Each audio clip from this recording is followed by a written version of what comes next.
Accompagner les entreprises ou des pouvoirs publics tout au long de leur transition énergétique, c'est ce qui se réalise ici dans le zoning des Plénès. Créé voici 10 ans déjà, Delpower propose des solutions concrètes pour réduire ses factures et surtout faire un geste concret pour le climat. La transition énergétique, elle est en marche depuis plusieurs années, ça on le sait, mais on sent clairement depuis 2, 3 ans maintenant, et notamment avec la crise du Covid, il y a quand même beaucoup de choses qui se sont accélérées. Au niveau des pouvoirs publics, il y a également beaucoup de solutions de financement maintenant qui arrivent et qui ont tendance effectivement à doper cet effet de transition. Ouais. La douzaine de personnes employées se charge de la commercialisation, de l'audit énergétique sur place, mais aussi du suivi via notamment un logiciel développé en fonction des besoins.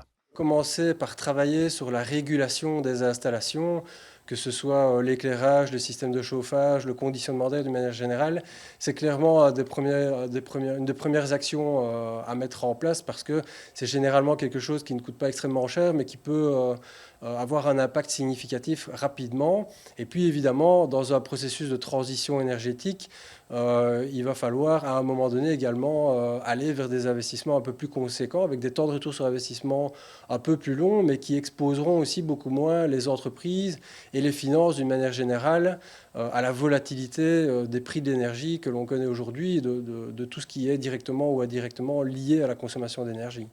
Le retour sur investissement sera d'autant plus rapide que les coûts peuvent être maîtrisés par un monitoring clair, tourné bien entendu vers les solutions.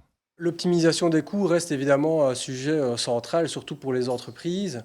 Mais depuis justement quelques années, ce n'est plus uniquement le seul objectif. Il y a toute la politique RSE maintenant qui prend aussi beaucoup d'importance. Et donc réduire les émissions de CO2 devient également un sujet central parmi d'autres.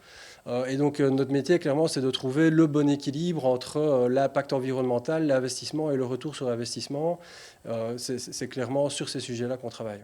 Et il ne suffit pas de mettre les idées sur la table, encore faut-il être bien accompagné pour les mettre en œuvre. On essaye toujours de travailler d'abord sur l'efficacité énergétique, donc vraiment réduire les besoins. Donc ça, c'est vraiment de l'optimisation, notamment au travers de la régulation. C'est par exemple faire moduler des systèmes de pompage, c'est remplacer de l'éclairage par du LED, c'est améliorer le système de régulation d'une centrale de ventilation. Donc c'est vraiment travailler d'abord sur les besoins et puis dans un deuxième temps, autoproduire sa propre énergie, soit avec des panneaux solaires, soit avec des petites, des moyennes ou des grandes éoliennes, éventuellement tout ce qui est pompe à chaleur et plus globalement électrification de la charge thermique, fuel switch, mobilité électrique sont également des sujets que l'on peut traiter et qui ont un intérêt sur des horizons à court ou à moyen terme, effectivement.